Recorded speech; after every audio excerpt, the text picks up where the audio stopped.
Why float on the surface of the water when you can explore underneath?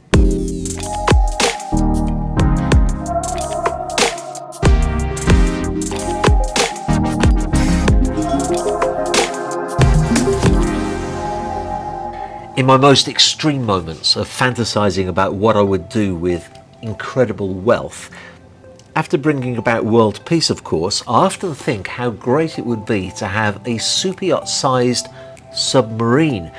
After all, the oceans are teeming with life and with beauty if you can just get underneath the surface to really see it. Now, over the years, there have been some concepts of submarine released to the press, but it's only recently that a credible company has come forth with a credible product. So here's a little bit about that company and about their 35-meter luxury submarine. Uboat Worx was founded in the Netherlands in 2005 by Bert Houtman, where it continues to have its design and manufacturing facility for the construction of deep-sea submarines, able to accommodate up to 11 people to depths of up to 3,000 meters.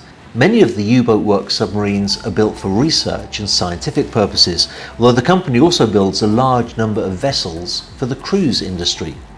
Houtman was one of the founders of software giant Exact, growing the business into a market leader in software for financial administration. Now, he became involved in the submersibles world in the 1980s with the goal of developing the first one-person subs for private use. In recent years, the company has developed a series of submarines specifically for the yachting industry, the most recent of which is the two-man Nemo, which weighs in at just 2.5 tons. With more than a dozen units sold, both to superyachts and to sea or lakeside home owners, many of the owners pilot the subs themselves, following an intensive training course at their testing facility in Curacao in the Caribbean. While the popularity of the Nemo is already proven, a number of superyachts have commissioned unique submarines with greater capabilities to explore even further afield. Guests on board the 77.4-meter IHC Vershore superyacht Legend have been taking full advantage of the submarines on board that boat in locations as remote as Antarctica, making full use of the deep-sea, climate-controlled capabilities of the Uboat Worx submarines.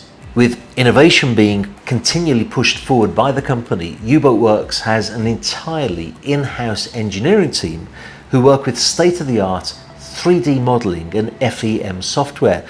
In the coming years, the company hopes to double or even triple its production capacity, which now stands at around 10 subs per year.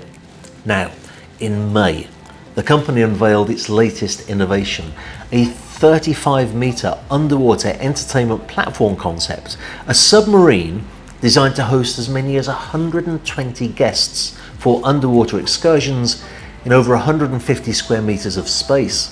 Featuring a Michelin star restaurant, a gym and/or a casino, the submarine is aimed to be used to host events from parties to weddings, and it will include 14 large plexiglass domes that are already characteristic of the Uboat Worx submarines. Exterior lights will also illuminate the surroundings and add an extra dimension to the viewing experience. Able to operate non-stop for up to 24 hours, guests will be able to enjoy fully pressurized and conditioned air, so that time on board the submarine will feel no different than time spent above the water.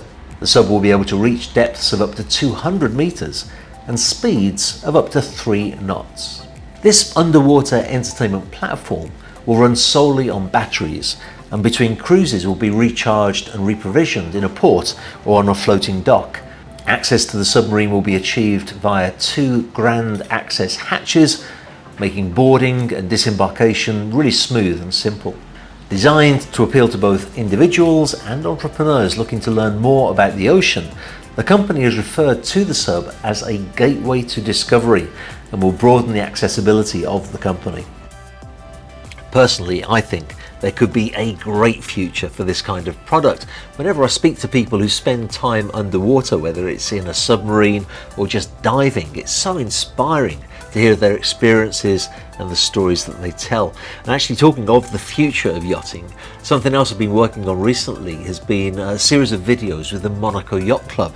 Now, the Monaco Yacht Club every year for a few years now have been holding an event called the Energy Boat Challenge that's designed to challenge universities and companies to find new, sustainable, clean forms of energy. So that's something really to look forward to. But the vlog doesn't finish here, because for quite a while I've been thinking I should use these vlogs to answer some of your questions. And as I read through the questions, it occurs to me that not all of them are so much questions that I want to answer as comments that just make me smile or make me laugh. So I thought on this occasion I'd just show you some of those comments. Jeremiah Larkins says, do you think that the cult of Rocco's Basilisk could ever donate a yacht to one of its members or patrons? I'm not really clear on cult membership logistics, to be honest. Beside the point though, how do you talk rich people into spending money that can make them more money? Jeremiah, I have to say, the most bizarre comment that I think I've ever read on this channel, but thank you so much for contributing anyway.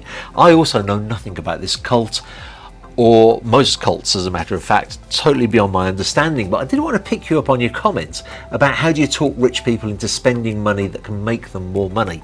I think most rich people, if not all, will spend money on something that makes them more money. The challenge in yachting is how to talk them into spending money on something that's going to lose money, since yachts have huge depreciation, and there's several comments that they're well advertised about them being a hole in the water that just sucks your money into it. And I remember a conversation that I had with a yacht client many years ago, extremely wealthy individual, and over the course of building his yacht for him, I got to know him really quite well. Every time he asked for a change to be made on the yacht, as I was representing the shipyard, we had to charge him for the change. It's called a change order, and he would negotiate me to death. Sometimes a negotiation over a €5,000 change would go on for 3 weeks, and when I thought I'd got to an agreement with him, he'd phone me up and he'd say, David, I've been thinking I'm really getting charged too much for this little change, you should do it for free. So we had some great banter that I really enjoyed, and I'll never forget once I said to him, I don't understand why you buy a yacht. You've said to me before, I'm rich, I'm not stupid, I don't like losing money, and yet a yacht does make you lose money. I'll never forget his answer as long as I live. He said to me, David, I eat on a yacht and the food tastes better. I sleep on a yacht and I sleep so much better. And then he said to me, and David, sex on a yacht. And he left it at that. And actually over time I came to appreciate much of what he said, that really it's true that on a yacht, when you eat, the whole experience is so much better. Everything you do on a yacht is accentuated, and I think that's the reason why many yacht owners whose whole life is dedicated to accumulating wealth are willing to lose a little bit of that wealth, because it actually adds to their return on investment of their quality of life. So thanks for that comment. It made me smile, and it was well worth reading. Now, Pirate Chuka says, imagine if you will that I won a multi-million-dollar lottery and I decided to purchase a super yacht. For sure and certain it would be an Explorer yacht, and just as certain the yacht would be my primary residence along with my furry family. Knowing myself better than anyone, I'd be more concerned with a happy crew than a happy guest, and certain modifications would be required to make her a critter-friendly liveaboard. Gone would be any ladders, replaced by either stairs or an elevator, and the crew could choose any cabin they want, other than the master. Pirate Chuka, go on, if you're going to do this, go all the way, let them use the master stateroom as well. But anyway, he says other than the master. Imagine, if you will, a crew being treated as family instead of the traditional owner-crew dynamics. If you have, you've now entered the new Twilight Zone class of Explorer yachts. Thank you so much for that comment. It did make me really smile. I just want to pick up on the comment you made about winning the lottery, because a lot of the comments that I've been reading today are people who say, you know, when my numbers come up, I'll win the lottery. Can I just make a message to every viewer of this channel? If you win the lottery, don't buy a yacht. Worst thing you can possibly do with a lottery win.